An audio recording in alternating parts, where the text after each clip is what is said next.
longer are we going to be without food? Well, if we hadn't made such a fuss about having waitress service, we could have queued up, got it and eaten it by now. When you're on your feet all day, the least you can expect is to sit down and rest at lunchtime and have your food served to you like civilized people. My stomach is bubbling like an atomic power station. Well, from where I'm sitting, there's a lot of fallout. We've only got half an hour left to have our dinner. Lunch. What's the difference? What do you have in the evenings? Supper. Only the working class have dinner and supper. Professional people like ourselves have lunch and dinner. Now, look, I'm not working class. I live in a detached house. Captain Peacock, I live in a flat, but that doesn't go to say that I don't lead a very refined life. And in my little nest, we have supper. Well, Captain Peacock wears a dinner jacket, you know. Lady Peacock sails down the stairs in her tiara. Fancy a sherry before we have the baked beans on toast, he said. No, I think I'll wait and have mine with the cocoa. Don't be facetious, Mr. Lucas. Right, I've had a word with that canteen manageress. I put on my best smile. I said, is there any chance of my spaghetti arriving during the reign of the current monarch? We are right here, full. I hope she didn't use bad language. She didn't use any language at all. She just gave me a right here, full. Oh, it's intolerable. It's only half an hour before we have to go back. You know, the whole country's falling apart. When I was a boy, you looked at an atlas. There was red everywhere. That was the British Empire. Well, it's still red everywhere, only now it means we owe money there. I mean, look at these. Plastic. When I first came here, we had tablecloths and real EPNS. I mean, look at that. Yeah, that's modern science for you. These scientists are making terrible mistakes. I read somewhere where they've developed a very large clover for animals to eat. Now they find out that they're so big the bees can't pollinate them because their noses aren't long enough. What are they going to do? They're going to breed bees with longer noses. I didn't know they did it with their noses. You want to watch Richard Attenborough? Does he do it with his nose? No, he's the one that runs about in shorts, telling you how the world began. Apparently it all started as thick soup with little orgasms crawling round. Organisms. Oh, well, little creepy things crawling in it. In that case, when I was in the kitchen just now, it's all starting all over again. You know, it's amazing to think that out of all that soup came all the flowers and plants and animals, and after millions of years, a sort of man developed. Yeah, and all of them are different types. Yes, indeed. Some of them live in detached houses and some of them in semi-detached. Well, as a superior detached individual, would you like to go and have a word about our grub? Well, that won't be necessary. There's a far simpler way to get in touch with those whose evolution is not advanced enough to enable them to communicate on an intellectual level. What's that, Captain Peacock? One we used to use in the army. Why are we waiting? Why are we waiting? Why are we waiting? Why are we waiting? Why are we waiting? Oh, come let us adore. Oh, come let us adore. So, you're the ringleader, are you? Me, the ringleader? Never on your life, darling. I was just expressing a concerted opinion. Does one of you wish to complain, then? We all do. Right, what's it all about? Let's have it. We have been sitting here for half an hour and nothing's arrived. Except you. Right, I'll tell you what I'm going to do. I'm going to go out there in the kitchen and I'm going to tell everyone to make yours a special order. Oh, thank you. Last! One more word, you won't get anything at all. In that case, we shall complain to higher authority. I couldn't give a monkey's who you complain to. As far as I'm concerned, you can come down here and run it yourself. If you don't mind my saying so, they couldn't make a bigger cock-up of it. It's all very well for you sitting out here like a wrinkled old prune. I'm too short in there and I've got a poison finger. Cancel my toad in the hole. I take great exception to you calling a senior salesman like Mr. Goldberg a wrinkled prune. Your whole manner is offensive, your appearance is unhygienic, and your emotional outbursts suggest that your mental balance is disturbed. You should see a doctor. You're the one that should see the doctor. I have no reason to see a doctor. In that case, I'll give you one. No! Now, if I'd had my dinner there, I'd have thrown it in her face. Lunch. He was so angry he forgot he was detached. Let me see that I've got this right. Mrs. Slocum was sitting, the canteen manageress came in, and Mr. Goldberg complained because she'd served him poisoned prunes. Not quite right, sir. We all complained because we hadn't been served at all. But where did the prunes come in? They didn't. You haven't been listening. That woman was very obstropolous with Mr. Goldberg and Captain Peacock. She said he had a face like a wrinkled prune. Captain Peacock had a face like a wrinkled prune? No, Mr. Goldberg had a face like a prune. Yes, I suppose he has, but I'll make a note of that. No. Mr. Goldberg didn't like it at all. In fact, he was very upset. Then why did he order them? Order what? Prunes! He didn't order them. Well, in that case, he can hardly complain if they didn't arrive. Excuse me, I don't want to get involved in this, but wouldn't it be better if you crossed all that out and got on to the next bit? Well, that's up to you. I see you have a complaint about the spaghetti. Now, did the spaghetti arrive badly cooked? I really couldn't tell you. All I know was it burnt my ear.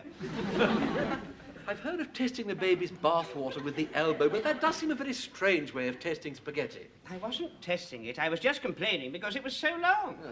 Long spaghetti. I should have thought you could have cut it. No, that really is a very trivial complaint. I certainly can't take that up in your behalf. Perhaps we might get somewhere if Captain Peacock told Mr. Rumble about his toe. That should cook a goose. You'll regret saying that. What's all this about a toe? Ah, well, that happened just after I'd cancelled my toad in the hole. This woman and Captain Peacock had a heated exchange, and she stamped on it. And we was all witnesses. Now, that I have got very clearly. And you certainly have cause for complaint. Canteen manageress had no right whatever to stamp on Mr. Humphrey's toad in the hole. Yes, that just leaves one thing further to clear up. What is that, Mr. Rumble? Oh, the cooked goose. Told you. Enter. Excuse me, Mr. Rumbold, I don't normally interrupt a meeting like this, but there is an emergency. There's a deputation to see you from the canteen kitchens. Well, tell them to make an appointment. Yes, Mr. Rumble just can't see anybody, nilly-willy. I shouldn't tell them to go away if I was you. They're in a very, very agitated mood. And the high-tie chef's livid. Somebody criticised his toad in the hole and he's waving his chopper about. Oh, well, show them in, Harman. Yeah. Kindly step this way, brothers. That's Maple, vegetables, Fleur, fish, young Henry, trainee dog's body, Signor Baroli, master chef, and Mrs. Yardwick, manager Hess. Thank you, Harman. All right, very good, sir. Right, let's have it out. I'm fed up with this lot. I've had it up to here with them. The chef must be drowning in it. Quiet, Lucas. That's typical of him. All lip and let's have a look at your knockers. That snooty one's all mouth and trousers. And as for her, she's just dead common. Oh, how dare you! Go on, tell her you live in a detached house. You shut your cake hole, you. You are common. Not as common as what you are. My mother always said, common is as common does. And what's that supposed to mean? I don't know, but she always says it when my dad blows his nose on the tablecloth. Look, I don't think we should argy-bargy among ourselves in front of these cooks and bottle washers. You're a pompous old snob. And as for her, she looks as though she's got a permanent smell under her nose. And the nearer you are, the stronger it gets. Brother, did you hear that? Temper's are frayed and feelings are running high. I think we should all calm down. Ah, shut up, jug-ears. How dare you speak to senior management like that? I don't have to speak to you at all. I should go to Mr. Grace and get a personal written apology. Andy Armo.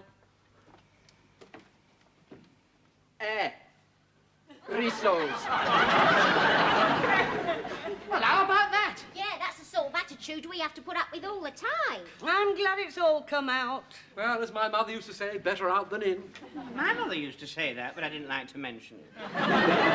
Well, I hope you got a verbatim report of everything she said. No, but I shall make a note of it now. She called you jug ears. Yes, I remember that. And she said Captain Peacock was snooty and all mouth and trousers. Mr. Lucas, let it be recorded, was in her opinion all lip and let's have a look at your knockers. Is that spelled with a K? I don't know, I've never seen them written down. Yeah, she said I was dead common. Yes, well, we won't make too much of that. And she said I walked about with a smell under my nose. I can't imagine where she got that idea from. Now, what did she say about you, Mr. Humphreys? Nothing. I came out of it completely unscathed. Which is unusual for you, isn't it, Mr. Humphreys? It is, Mr. Lucas. I mean, you usually have a scathe somewhere along the line, don't you, Mr. Humphreys? I'm a martyr to them, Mr. Lucas. Speaking for myself, and I am unanimous in this, I think they ought to get rid of the lot of them and get some decent stuff in. Yeah, we could run that canteen better than what they does. Do, Miss Brahms. Yeah, well, we could run the canteen better than what they does do. That don't sound right, do it? It certainly don't, Miss Brahms. Rambold here. Oh, hello, Rambold. That nice manageress from the canteen has been to see me. Apparently there've been a lot of complaints about your lot. He wants a written apology. Yes, well, I intend to take a very firm stand on this, sir. She was very aggressive indeed, and my department feel that the whole canteen staff is incompetent. In fact, they feel they could do a damn sight better job themselves. Yeah. Well, in that case, they can start tomorrow morning. The canteen staff's thrown in their overalls and walked out. What shall I do, sir? Well, you'd better sort it out, jug ears.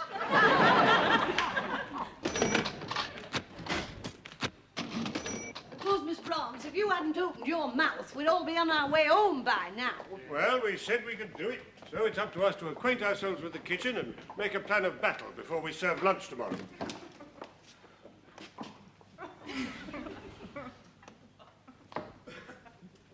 Oh!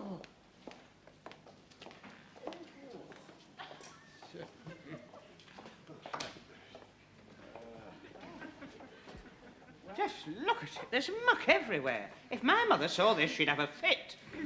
Oh, to think we've been eating the food what they've been cooking in here. It's like the Marie Celeste. They've even left something on the stove. Oh, that's my toad in the hole. Well, let's not be daunted by the prospect. As the chief instructor on my Royal Army Service Corps catering course used to say, cooking requires very little intelligence, otherwise women wouldn't be able to do it. Well, if that's the way it's going to be, I'm going. Come on, Miss Brahms. Present company accepted, of course. We've all heard about your culinary expertise, and naturally I shall expect you to be my chief assistant. Oh, you've elected yourself boss, then. Somebody has to get things organised, Mrs. Slocum. Now then, which of us can claim some cooking experience? Lucas. Well, I boil a nifty tin of baked beans. I see. Lucas, preparation, serving, and washing up. Miss Brahms. Oh, she's had a lot of experience in the kitchen, only very little of it to do with cooking. Let us be serious, Mr. Lucas. Well, actually, my mum does most of it. What happens when you're on your own? Oh, well, I get a bit of garlic sausage and I fry it up with some onions and bubble and squeak. No wonder you're on your own. I can do azuki masaki. What's that? Oh, it's sort of eggy meaty thing on a stick. Where did you learn to do that? Well, I had a discreet boyfriend and he fancied a local dish. I said she had a lot of experience in the kitchen. You've got a one-track mind, you have a dirt track. I once made some toffee. We had to throw away the tin. It cost £37. It must have been a very expensive tin. Yeah, my teeth were in it. You know, I've helped my mother in the kitchen ever since I was tall enough to see over the edge of the table. When she was making bread, she used to give me bits of dough to play with, you know, and I used to make bread men and put currants in for eyes and buttons. One day I put a bit of candied peel where I shouldn't have done, and I couldn't go in the kitchen for a fortnight. Sir Humphreys, we don't often have bread men on the menu. there anything else you can do? Well, let me try and give you one of my typical menus. Oysters Rockefeller, quails in aspic, deviled lobster with mange tout, followed by baked Alaska and marron glacé. Of course, if we've got visitors coming, I do something special. This is a canteen, Mr. Humphreys, not a trade union dinner. Now, what about you, Mrs. Slocum? Well, I just do simple cooking to my own taste, but you'll never see a dirty plate in my kitchen. And if there are any leftovers, my pussy gobbles them up in a flight. Well, I vote that Mrs. Slocum is the chef. Yeah. Right, let us agree then that Mrs. Slocum is head cook, but we'd all have to pull together to get the meal prepared and served. Right, before we muck in, we better muck out. Come on, let's get this washing up done. I'll wash, you wipe. Can I have that other rubber glove? What do you mean? Well, I've got to put my hands in water. I don't want wash-day red hands. Well, what about me? I've got to handle the wet plates. But, Captain Peacock, could we have a ruling on this, please? Yes, well, Mr. Humphreys will dip with his right hand, on which will be the right glove. He will use the dish mop with his left hand, which will not go in the water. He will then pass the plate to Mrs. Slocum, who will receive it with her left gloved hand. She will wipe it with the tea cloth in her right hand and pass it to Mr. Goldberg, who will stack it with both hands. Where would we be without you, Captain Peacock? Well, now, while we're working, can you discuss possible menus? Who's got an idea for a starter? Well, why don't we have grapefruit like we usually do? Yeah, and if we open the tins now and leave them lying around all night, we can have flies on them like we usually do. Well, I think that since we've complained, we ought to do something quite different. Yes, how about soup? Oh, my mother makes marvellous soup. She uses all the leftovers. She empties the fridge into a big pot, then puts it in the oven on regulo 3. The morning after, she drains it and sieves it and strains it and whatnot, you see. Do you know, the other day she found a death aid in it. Does it still work? No, but the soup did. I don't think soup is very inventive. Well, why don't we take all the bits and pieces we would have put in the soup, put it in the mincer and call it pâté? Why didn't you suggest that a bit earlier? I mean, all the bits and pieces have gone in the pig bin. Not all of them. That lot's just gone on the floor. Do be careful, Miss Brahms. I'm not insured for tripping over gristle.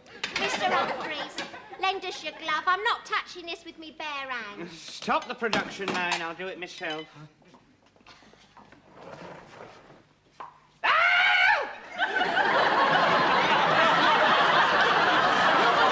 Mr. Humphreys? Don't be silly, Mrs. Slocum. Only women are frightened of mice. Well, what was it? A frog. What's the frog doing down there? Perhaps some fairy prince was rude to a gypsy violinist. How do I know? Oh, listen, look. Get out of the way. I'll get rid of it. Don't! That's cruel. That's a living, thinking thing. Possibly of royal blood. Somebody put it in here and get rid of it. No. No need to use that. I'm used to handling frogs. I was always rescuing them from the goldfish pond. Hey, wait. Hey. Shh. Hello. Hey. Hello. Don't be frightened. Reep, reep. Reep, reep. Reep, reep. Mommy, they're having a chat. Reep, reep. Reep, reep. Rope, rope. Right.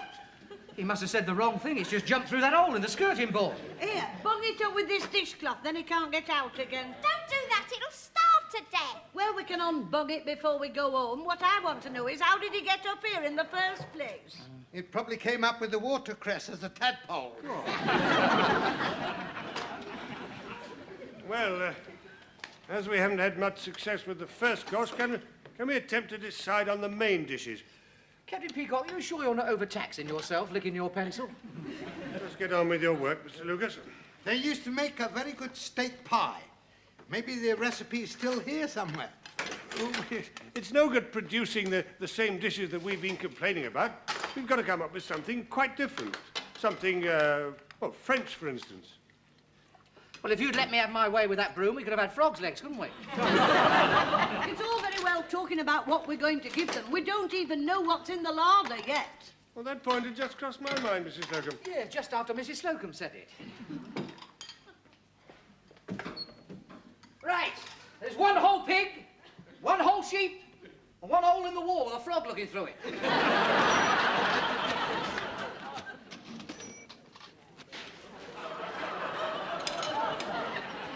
Now then, you can either have meringue glacé or crepe Suzette. I'll have both. Do you know, that's the best curry I've had since I was at Wolverhampton. And that shish kebab was just like you get in a Greek restaurant. Can I have the recipe? Well, it's just a question of knowing how to do it. Coffee to follow, Mr. Harmon. If I may, Mrs. Slocum. It's the best food we've ever had at Grace Brothers. I agree. Well done. The best curry I've had since I was in Wolverhampton. Thank you.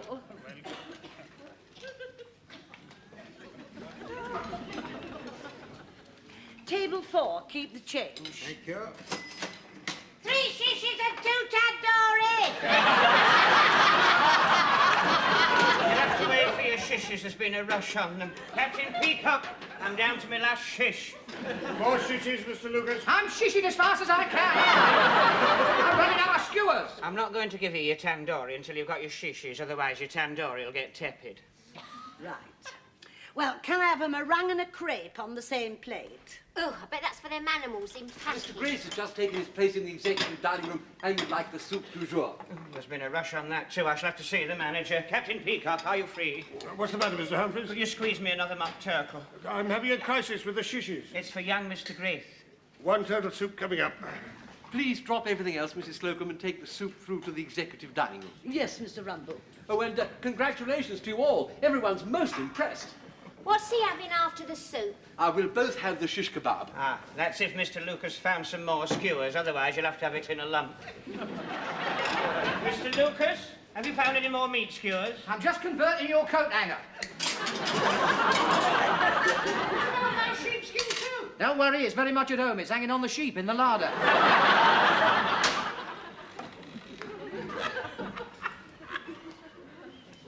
By the time the doctor came, I was covered in bandages from head to toe with only one eye showing. Oh, dear. Whatever did the doctor say? He said, I don't like the look of that eye. Now, here's your soup, Mr. Grace. Real turtle. Oh, well, good. I like something with a bit of body in it. On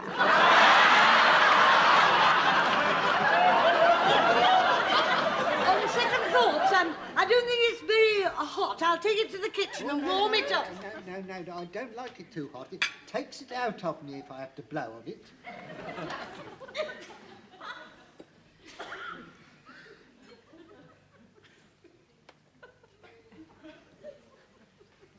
You can taste the turtle in it.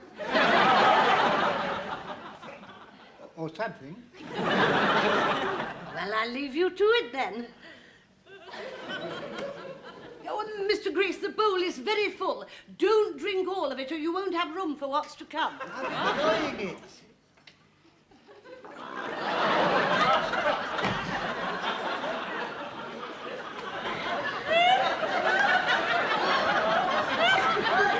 What did he say he was going to have after the soup? Either a stomach pump or an ambulance. There's your crepe and your meringue. And there's your shishes. They've all shriveled. You were too long.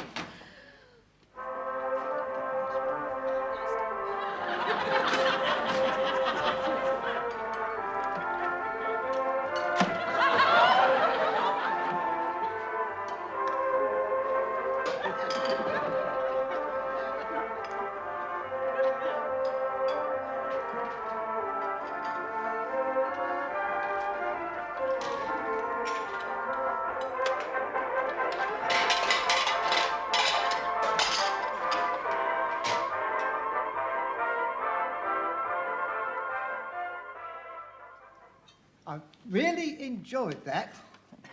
All right, Mr. Grace? Sorry about that, I got a frog in my throat.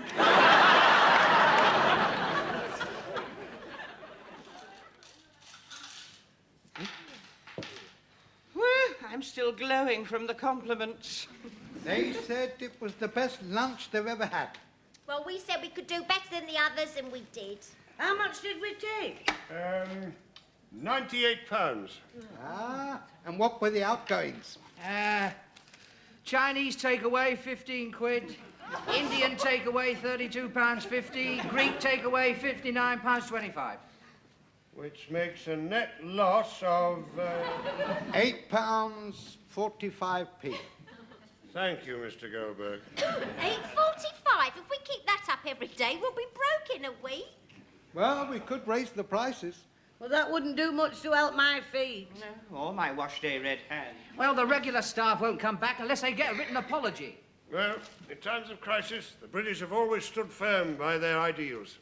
On the other hand, we as a nation couldn't have got where we are today without knowing how to compromise. I quite agree. Gather round, everybody.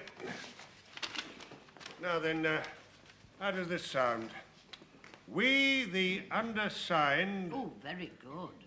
Humbly apologise to the canteen staff of Grace Brothers for complaining about the food, the service, the hygiene... And that cow of a manageress.